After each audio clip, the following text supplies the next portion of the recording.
मैं Rameshwar Bharti, assistant section officer, आप सभी प्रतियोगियों का हार्दिक स्वागत एवं अभिनंदन करता हूं अपने यूट्यूब चैनल एलिट जीएस पर। आज के सेगमेंट में हम लोग बीपीएससी द्वारा प्रकाशित सहायक शिक्षा पदाधिकारी के बारे में चर्चा करेंगे। इस पद के बारे में मैं यह कह सकता हूं कि शिक्षक नहीं बन सके तो क्या हुआ, अब शिक्षा पदाधिकारी बनने का बेहतरीन मौका है आपके पास। इसके बारे में हम लोग विस्तार से चर्चा करते हैं। यह बहाली बीपीएससी द्वारा प्रकाशित की गई है। कुल 935 पदों के लिए बहाली निकाली गई है। लेवल 5 का यह पद है, जिसमें महिलाओं के लिए 319 पद आरक्षित किए गए हैं। मैं यह बताना चाहूँगा महिला अभ्यर्थियों को कि अब बिहार के मूल निवासियों को ही आरक्षण दिया जा रहा है, क्योंकि नीतीश सरकार ने डोमिसाइल नीति बिहार में लागू कर दिया है। तो बहुत ही बेहतरीन मौका, बिल्कुल चूके नहीं, हर हाल में इसकी तैयारी करें। एक बहुत ही बेहतरीन मौका। इसमें जो वेतन स्तर दिया गया है वो लेवल 5 दिया गया है। 29,200 बेसिक पद है इसका, और कोई भी व्यक्ति इस फॉर्म भर सकता है जो किसी भी मान्यता प्राप्त विश्वविद्यालय से स्नातक या समकक्ष की डिग्री धारित करते हों, वो इस फॉर्म को भर सकते हैं। इसके लिए न्यूनतम योग्यता जो है वो है बीए, बीएससी या बीकॉम या समकक्ष, कुछ भी आप कर सकते हैं।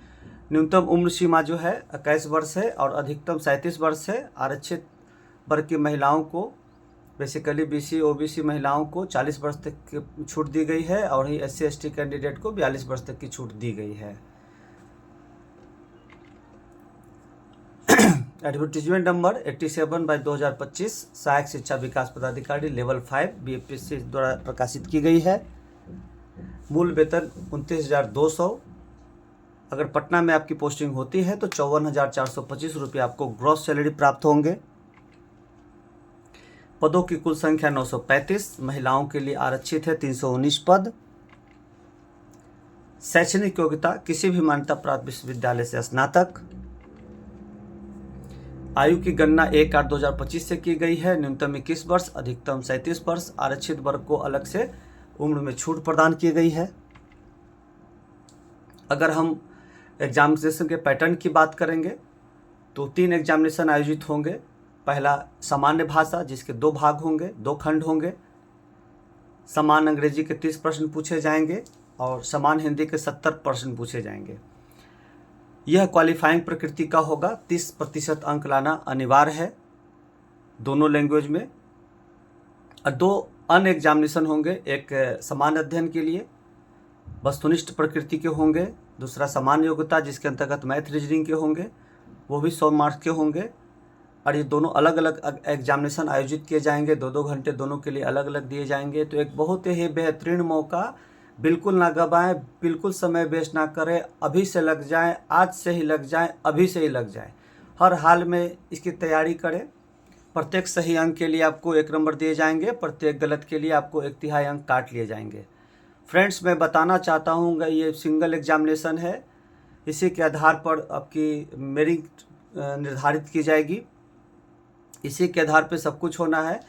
समान अध्ययन और समान योग्यता में जो अंक प्राप्त होंगे उसी के आधार पर मेरिट बनाए जाएंगे और आपको सफल घोषित किया जाएगा। इसलिए एक एग्ज़ाम है, पूरी ताकत के साथ इसकी तैयारी करें। 30 अंक इंग्लिश में, हिंदी में 70 अंक, समान अध्ययन 100 अंक, समान योग्यता जिसके अंतर्गत मैथ रीजनिंग को रखा गया है 100 अंक। अगर सिलेबस की बात करेंगे तो बहुत ही आसान सिलेबस है, लेकिन जीएस के अंतर्गत बिहार को विशेष तवज्जो दिया गया है, इसलिए बिहार के संदर्भ में ही सभी चीज़ों का अध्ययन करेंगे। उसके अलावा करंट अफेयर्स इसमें शामिल है। मैथमेटिक्स, जनरली अंकगणित को रखा गया अर्थमेटिक्स के दृष्टि से, और बहुत ही रीजनिंग के सामान्य टॉपिक्स को रखे गए हैं। स्पष्ट लिखा गया है कि मेधा सूची लिखित परीक्षा में प्राप्त अंकों के आधार पर ही तैयार किए जाएंगे। उम्र अगर समान अंक प्राप्त की स्थिति में उम्र को आधार बनाया जाएगा। अगर उम्र भी समान हो तो वर्णमाला के अनुसार मेधा सूची तैयार की जाएगी।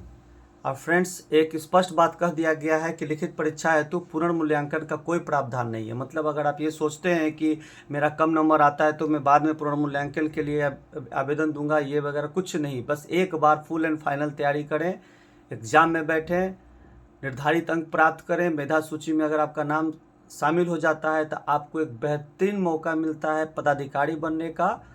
लेवल 5 का पद है, बहुत ही बेहतरीन पद है। तो मैं फिर से कहने जा रहा हूँ कि अगर आप शिक्षक नहीं बन सके तो क्या हुआ, शिक्षा पदाधिकारी बनिए।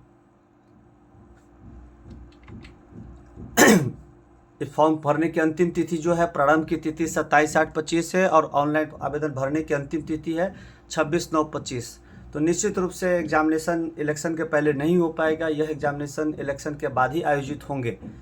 तो मैं बिल्कुल कह रहा हूं कि बिल्कुल समय ना गवाएं, अभी से ही इसकी तैयारी में लग जाएं। अगर आपको ये वीडियो पसंद आया हो तो ज़रूर लाइक करें, कमेंट करें, शेयर करें और अब तक मेरे चैनल को सब्सक्राइब नहीं किया है तो निश्चित रूप से सब्सक्राइब करेंगे। इस संबंध में मैं और भी वीडियो बनाऊंगा ताकि आपको इस परीक्षा की तैयारी करने में अधिक से अधिक मदद हो सके। धन्यवाद।